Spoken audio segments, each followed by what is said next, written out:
Enceladus is an amazing place. It's one of the most remarkable places we found in the Saturn system. It's got these fractures that are spouting water vapor and ice, these enormous plumes coming out of the South Pole.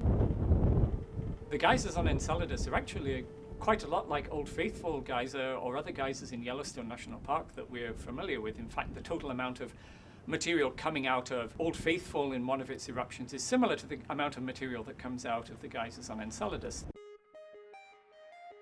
Obviously, there's a source of water down there. It's coming out everywhere. So how big it is, how extensive, people don't know for sure. Because it's so much colder, we don't get liquid water coming out of those geysers. We get a lot of very fine ice particles, a lot of vapor. For this flyby, we're coming down from the north, going past the equator and down under the South Pole. The shuttle in orbit around the Earth is at about 300 kilometers up. We're going to be about 6 times closer than that. The closest approach point is just a little below the equator, but by the time we get down near the South Pole where the plumes are, we're going to be up more like 200 kilometers altitude. We just sort of grazed the edge of the plume last time in 2005. This time we're really plunging into the plume.